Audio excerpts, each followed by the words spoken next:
Os podcasts do Público têm o patrocínio da Almedina. Visite as livrarias Almedina e abra as portas à cultura e ao conhecimento. Afinal, como dizia um famoso intelectual português, o que não sabemos hoje, saberemos amanhã. Visite-nos também em almedina.net. Le pacifisme et tout ce qu'il recouvre, il est à l'ouest. Et les euromissiles, ils sont à l'est. We shall fight in the hills. We shall never surrender. Não estamos mais isolados. A solidariedade europeia não nos faltará. Diplomatas, um podcast de análise da atualidade internacional com Teresa de Sousa e Carlos Gaspar. Bom dia, sejam bem-vindos a mais um episódio do Diplomatas, um podcast do Público em parceria com o Instituto Português de Relações Internacionais. Eu sou o António Saraiva Lima, tenho comigo a jornalista Teresa de Sousa e o investigador Carlos Gaspar. Nós estamos a gravar ao início da tarde do dia 16 de janeiro. Faltam, por isso, poucos dias para Donald Trump reassumir a presidência dos Estados Unidos e, portanto, entendemos que esta é uma boa ocasião para nos despedirmos de Joe Biden e tentarmos perceber aqui com os nossos analistas que legado deixa o presidente democrata ao seu país e ao mundo, num mandato que foi marcado pela pandemia de Covid-19, pela inflação, pelas réplicas do choque da primeira administração Trump com a democracia americana e fora de portas, num primeiro momento pela retirada dos Estados Unidos do Afeganistão, pela invasão russa da Ucrânia, pela guerra entre Israel e o Hamas e o seu alastramento pelo Médio Oriente e pela continuação da competição geopolítica e económica entre Estados Unidos e China. Vamos começar aqui pela componente interna primeiro. Carlos, é difícil falar da presidência Biden sem começar pelo fim, pelo menos é isto que eu sinto. Ou seja, pela última campanha presidencial e pelo processo de candidatura e subsequente desistência. Depois de Biden ter dado a entender em 2020 que poderia ser um presidente de transição, ou seja, passando a bola a uma outra figura do Partido Democrata que não existia na altura e que efetivamente acabou por não existir, em que medida é que a má gestão ou a gestão atribulada deste dossiê marca o seu legado? Nós não sabemos ainda toda a história da recandidatura do presidente Biden. No cenário original, ele devia ter sido o sucessor do presidente Obama e ter-se candidatado em vez de Hillary Clinton, mas isso não aconteceu. Se isso tivesse acontecido, o problema da idade e do declínio físico do presidente Biden não se teria posto. Ele teria agora completado o seu segundo mandato e teria provavelmente tido tempo para fazer a transição dentro do Partido Democrático. Como mostra a situação presente e de certa maneira também a própria candidatura de Kamala Harris, essa transição interna, essa mudança de geração interna no Partido Democrático parece ser uma missão impossível. Há ali uma divisão profunda, há uma crise profunda do Partido Democrático, há uma crise profunda, de resto, no Partido Democrático, como noutros partidos de esquerda na Europa Ocidental. É um problema real, o desastre das escolhas identitárias e das causas fraturantes tornou a polarização interna dentro dos partidos e fora dos partidos uma situação de quase paralisia. Nesse sentido, ele aceitou aquilo que não devia ter aceito, que foi uma recandidatura. As sondagens, apesar de tudo, diziam que ele era o único que podia vencer o presidente Trump, e ficámos sem saber, porque já o tinha vencido uma vez. Isso não é irrelevante numa campanha.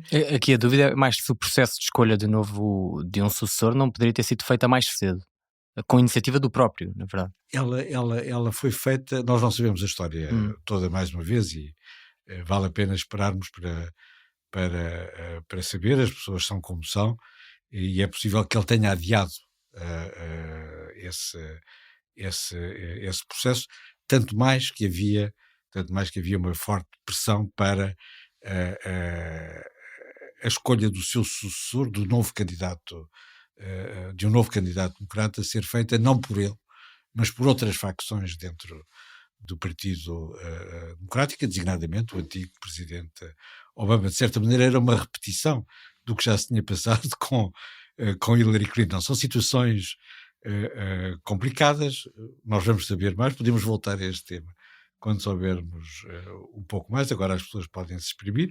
O problema que existe e que é um problema real é o problema da crise interna dentro do Partido Democrático, que vai demorar muito tempo a resolver, e a crise interna do Partido Democrático é o pano de fundo no qual este novo Partido Republicano está a crescer e pode continuar a crescer. Teresa, nós no pós-pandemia, a economia dos Estados Unidos cresceu acima de outras potências mundiais, de outros países. Ainda assim, esta recuperação acabou por, em alguns estados, incluindo em alguns que acabaram por ser decisivos na eleição de novembro, na vitória de Trump, acabou por não ser tão acelerada como a média do país, e muitos eleitores apontam mesmo a inflação e a perda de rendimento como um dos principais motivos para não terem votado em Kamala Harris depois de terem votado em Biden. A minha pergunta é se, ao ter insistido no relançamento económico americano como um dos trunfos eleitorais dos democratas, se Biden não soube ler o impacto psicológico da perda de rendimento efetiva de muitos eleitores, ou se simplesmente não soube passar a mensagem? Agora, ultimamente, em Portugal fala-se muito de percepções para interpretar os jogos políticos, mas as percepções são de facto importantes. Nos estudos de opinião anteriores à eleição de novembro, quando ainda se punha a questão Biden ou outro candidato do Partido Democrata, que foi a Kamala Harris, os estudos de opinião já indicavam que o aumento dos salários da generalidade dos trabalhadores americanos já era um dos maiores dos últimos tempos, incluindo o desconto da inflação.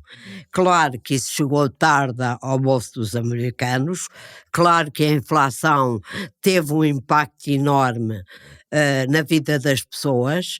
A inflação e a subida das taxas de juros decretada pela Reserva Federal, que tem implicação nos empréstimos das casas, por exemplo, claro que isso pesou, claro que não houve tempo para as pessoas sentirem mais dinheiro no bolso, mas também não houve tempo, nem seria possível, lá está a questão das percepções, explicar aos americanos a causa da inflação, que foi uma causa da pandemia e depois uma causa também da guerra da Ucrânia. Mas o que é facto é que os 4 anos de Biden, que foram importantíssimos do ponto de vista económico para a América e para o mundo, não chegaram para mudar a ideia das pessoas e verem de facto até que ponto a economia americana, depois da pandemia, teve uma recuperação verdadeiramente extraordinária, se comparada, por exemplo, com a Europa ou até com as potências democráticas da Ásia, a maior delas todas. Eu li ainda ontem, na Forbes, que é insuspeita nestas matérias, que há muitas décadas que os Estados Unidos não tinham um mercado de trabalho tão resistente, tão pleno emprego, tão compensador para as empresas e para as pessoas como tem hoje.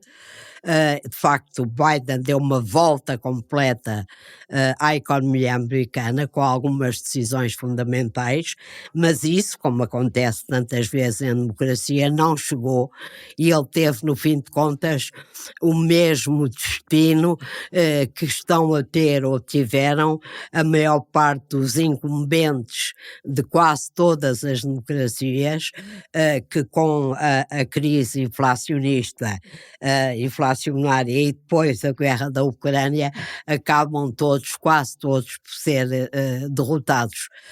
De facto, O que é importante reter na política económica de Biden é que ele operou uma ruptura fundamental com a lógica do neoliberalismo que vinha da pandemia e antes disso ainda da crise financeira de 2008, que fez uma aposta enorme no investimento público, rara ou não frequente nos Estados Unidos.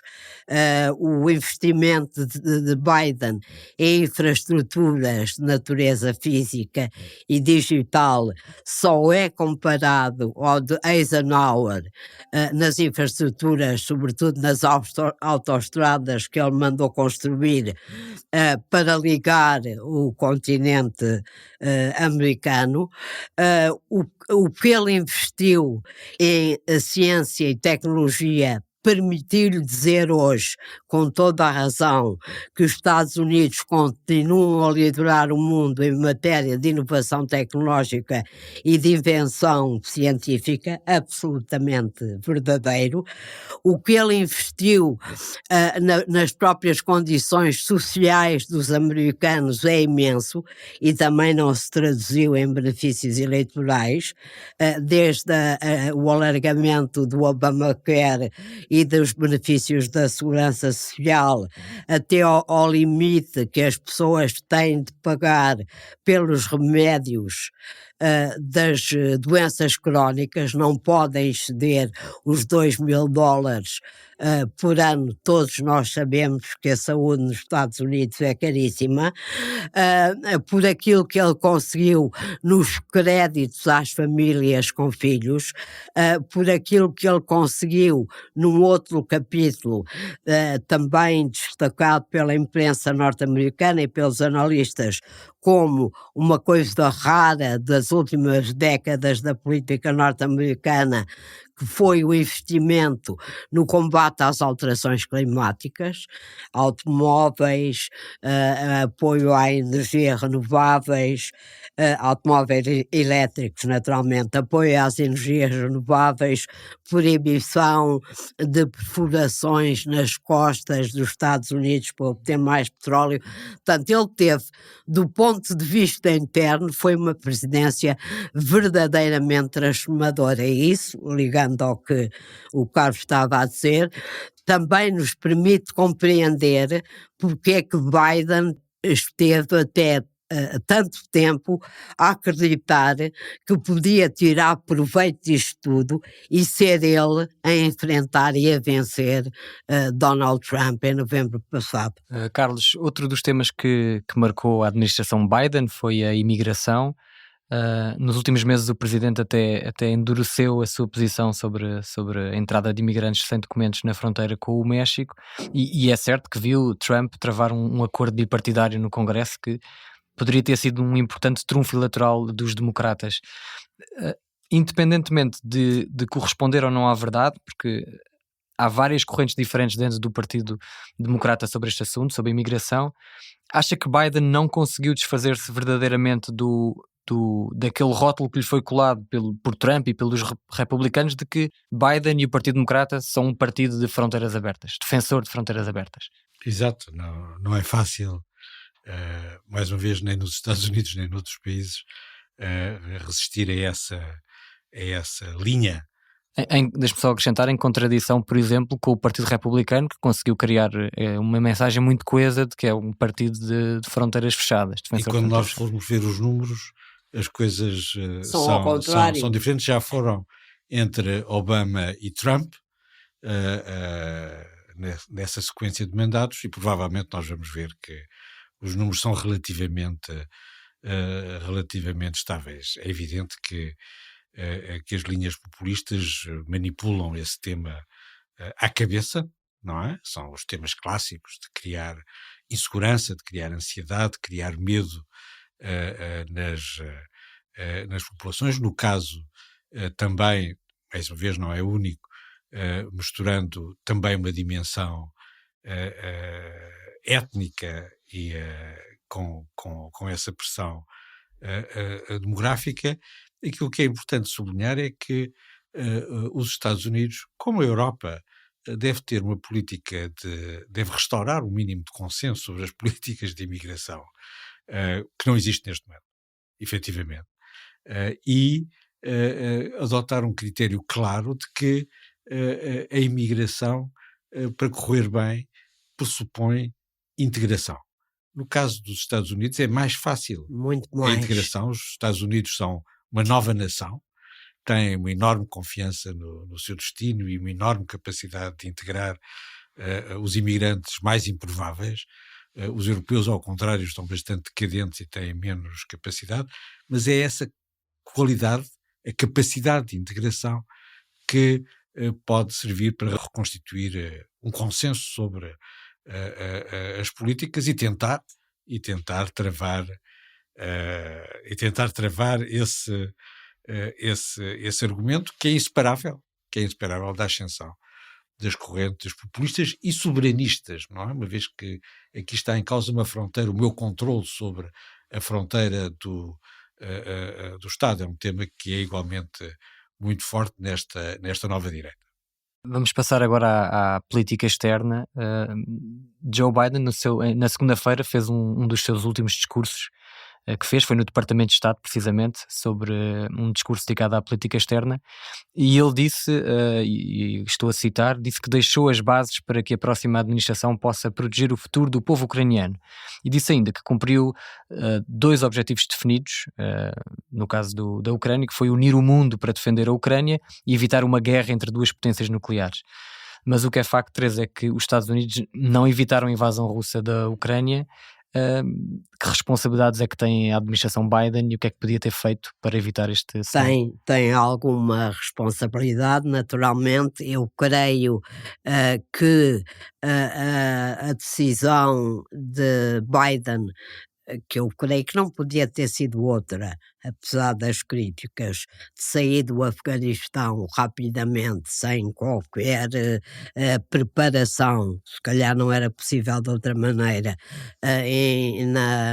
no verão do seu primeiro mandato, no verão de 2001, deve ter dado a Vladimir Putin a mensagem errada, a mensagem de que os Estados Unidos se iam virar para dentro, não iam querer intervir em mais conflitos e de alguma maneira achou que era possível enfrentar os Estados Unidos e a União Europeia, mas sobretudo os Estados Unidos invadindo a Ucrânia. De facto, Biden avisou bastante antes, mas não suficientemente antes, os aliados europeus, nomeadamente através da NATO, de que uma invasão estava iminente, mas não conseguiu emitir os sinais para Moscou suficientemente fortes para dissuadir Putin de levar a cabo a agressão imperialista contra a Ucrânia, e também teve da parte dos aliados europeus, é bom recordarmos esses momentos, uma convicção completamente errada e completamente desfocada da realidade que eles próprios tinham ajudado a criar nos anos precedentes, de que Putin não ia de maneira nenhuma invadir a Ucrânia. Como o Carlos costuma dizer, uma superpotência que já não consegue impedir os inimigos deste tipo de ações é uma superpotência cujo poder está a ser desafiado e está a ser posto em causa. Foi um pouco o que aconteceu na Ucrânia. Depois, é óbvio que a resistência ucraniana não tinha sido possível, como foi até hoje, sem o apoio militar americano, que, como o Biden lembrou também recentemente, o total desse apoio cifra-se em 180 mil milhões de dólares, é muito.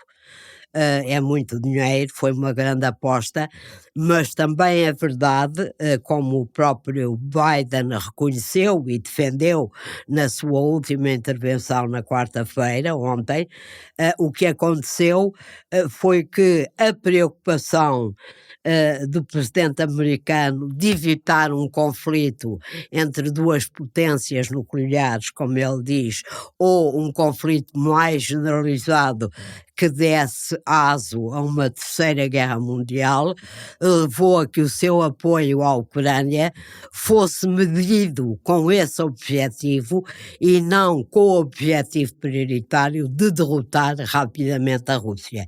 E aí é um problema que ele deixa, é um problema grave que ele deixa, até porque ninguém confia em que Trump vá fazer qualquer coisa que não seja cedências a Vladimir Putin, impor cedências a Kiev para que seja possível um acordo de paz e que a paz seja feita em condições provavelmente pouco favoráveis à Ucrânia, o que podia ter acontecido de maneira diferente se Biden tivesse sido mais tenaz, mais ousado, mais afirmativo, menos temeroso do que o conflito viesse a degenerar. Só uma palavra, nós também temos de compreender porque é que Biden teve esta opção intermédia, porque se houvesse um conflito, quem tinha de resolver não eram os europeus, eram os Estados Unidos.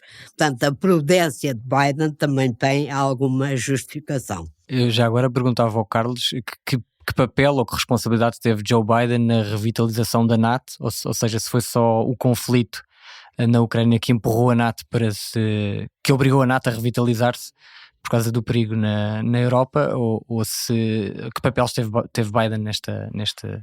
Joe Biden foi um grande diplomata, como senador durante a Guerra Fria, foi um grande diplomata como vice-presidente, foi um grande diplomata como presidente dos Estados Unidos e foi um grande presidente dos Estados Unidos no domínio da política externa, e vale a pena sublinhar isso. Estas guerras são as guerras do declínio dos Estados Unidos. E nós não podemos avaliar as guerras do declínio dos Estados Unidos com os mesmos critérios que usamos para avaliar a posição dos Estados Unidos no passado, quando os Estados Unidos eram uma potência em ascensão ou uma potência hegemónica. Esse período acabou e os Estados Unidos tiveram, por milagre, a sorte de ter um presidente que soube compreender isso, o presidente Biden soube compreender isso, sobre restaurar as alianças dos Estados Unidos na Europa e na Ásia, soube responder a uma situação em que os Estados Unidos tinham perdido a iniciativa estratégica, que é isso que significa a retirada do Afeganistão, e em que os seus adversários, a Rússia, a China, o Irão, ao contrário, passaram a ter a iniciativa estratégica. Nesse sentido, a diplomacia do presidente Biden centrou-se na restauração das alianças. Ninguém podia ter unido os europeus contra a Rússia, senão o presidente dos Estados Unidos. Entregues a si próprios, os europeus jamais se teriam unido contra a agressão da Rússia à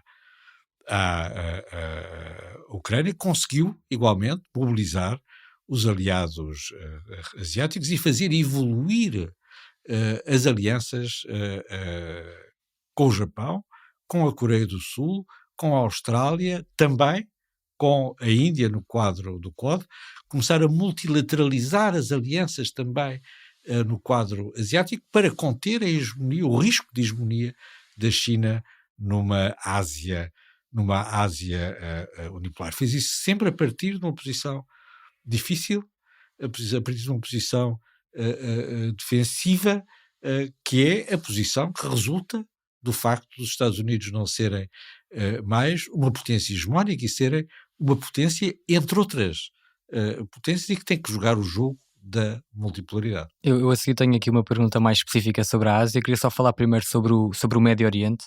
porque é certo que Joe Biden criticou publicamente e até em privado o primeiro-ministro israelita Benjamin Netanyahu pelos abusos cometidos pelos soldados israelitas em Gaza, mas Biden e os Estados Unidos, com Biden, foram sempre um grande apoiante de Israel na guerra lançada em resposta ao ataque do Hamas e ao sequestro de centenas de reféns no dia 7 de outubro de 2023. Entretanto, o conflito espalhou-se, ainda com diferentes camadas, espalhou-se para o Líbano, para o Iémen, para o Irão, ou envolveu estes países, mas hoje estamos aqui a falar também de um possível acordo de cessar-fogo em Gaza. Teresa, qual é o legado de Biden no Médio Oriente? Não é um legado muito positivo, embora Biden tenha sublinhado num outro discurso que fez antes da sua despedida ao povo americano na quarta-feira, que foi o discurso no Departamento de Estado, em que ele diz, dada a altura, que a situação no Médio Oriente, de alguma maneira, graças ao apoio que os Estados Unidos deram a Israel para se defender e contra-atacar depois do massacre de 7 de outubro, a situação hoje no Médio Oriente é de enfraquecimento não só dos inimigos de Israel, mas dos inimigos dos Estados Unidos e das democracias ocidentais, e de reforço, e está-se a referir naturalmente ao Irão, ao Hezbollah, ao próprio Hamas, à queda do regime de Assad. Tudo isso é fruto, naturalmente, da forma brutal como o poderio militar israelita se exerceu. Biden valoriza isso, é uma realidade, mas todos nós nos lembramos ainda do célebre artigo do seu Conselheiro Nacional de Segurança, Jake Sullivan, na Foreign Affairs, que foi publicado, azar dos azares, na véspera do massacre de 7 de outubro, no qual Jake Sullivan dizia que o Médio Oriente nunca tinha estado tão estável como estava naquele momento, e que isso era bom para a administração americana, porque podia concentrar a sua atenção em outros cenários muito mais importantes. Portanto, não havia aqui a consciência, a clareza da parte da administração de que as coisas podiam correr muito mal ainda no Médio Oriente. Por exemplo, Biden prometeu que iria retomar os acordos nucleares com o Irão, que Trump naturalmente tinha rasgado logo que chegou à Casa Branca da primeira vez, e não conseguiu fazer isso. Biden estava absolutamente focado, aliás, um pouco no seguimento da política de Trump, convém recordar, em firmar um acordo de reconhecimento mútuo entre Israel e a Arábia Saudita. E isso foi um dos fatores que mais levou o Hamas a reagir daquela maneira, porque achou que depois dos acordos de Abraham no tempo de Trump e com aquele acordo final entre a Arábia Saudita e Israel, ficava votado ao desinteresse dos próprios países árabes, e portanto houve aqui uma confluência de fatores que levou à violência terrível que nós verificamos no último ano e tal, naquela zona do globo, e que é, de alguma maneira, um fracasso da administração Biden. Podia Biden ter forçado a mão muito mais a Benjamin Netanyahu? Creio que sim, mas também temos de pensar que estávamos em ano eleitoral e que os judeus americanos votavam fundamentalmente e continuam a votar no Partido Democrata. Podia Biden ter usado o apoio militar americano a Israel de uma forma mais convincente para fazer Netanyahu perceber que tinha de revelar alguma contenção em relação a Gaza e ao morticínio de Gaza, que a administração americana lhe estava sempre a recomendar. O que é que ele pode dizer hoje? Aquilo que disse, não pode dizer muito mais, que o plano que foi aprovado agora no Qatar é o plano que ele apresentou em maio, há 8 meses, e que é esse plano que é, digamos, o sustentáculo deste acordo de paz.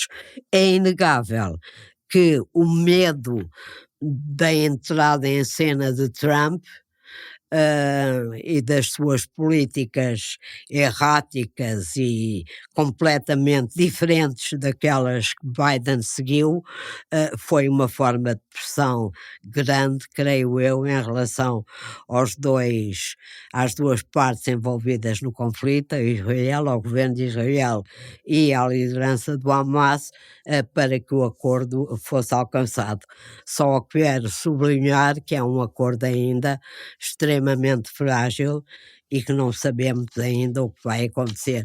Há uma coisa que é muito positiva: a partir de domingo espera-se que finalmente a ajuda humanitária, alguma segurança, alguma paz chegue aos 2 milhões de palestinianos que têm sofrido terrivelmente nesta guerra, não apenas, é bom dizer, por culpa do governo de Israel, mas naturalmente por culpa do Hamas e das suas lideranças terroristas e radicais.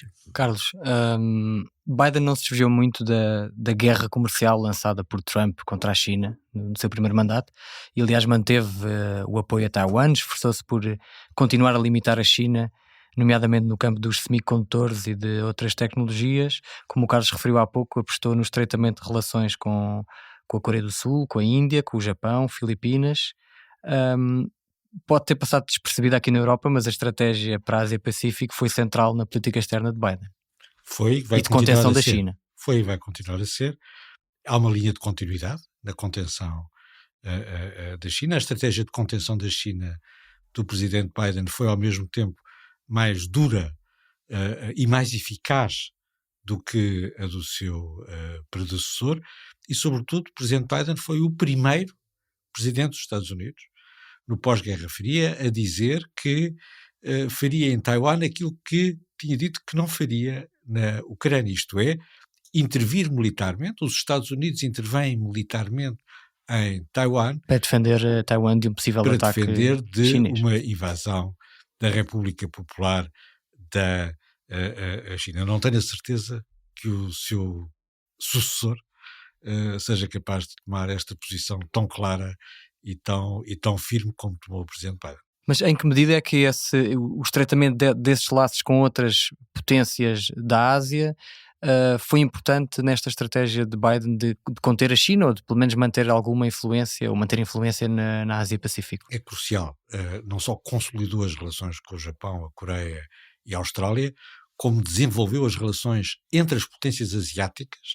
Há agora uma série de acordos que ligam os antigos inimigos da Segunda Guerra Mundial, a Austrália, o Japão e a Coreia do Sul, mas sobretudo para transformar as relações com a Índia. A Índia continua a ter uma relação de dependência militar em relação à Rússia e todas essas coisas, mas é claro hoje para as elites indianas que o seu aliado de referência são os Estados Unidos. E isso é uma transformação absolutamente decisiva para garantir o equilíbrio internacional nos próximos anos. Meus caros, chegamos ao fim do nosso tempo. Muito obrigado aos dois e muito obrigado mais uma vez a quem esteve desse lado a ouvir. Não se esqueça de subscrever e de avaliar o podcast Diplomatas. Nós voltamos para a semana com mais um episódio. Até lá. O podcast Diplomatas é uma parceria Público-IPRI, Instituto Português de Relações Internacionais.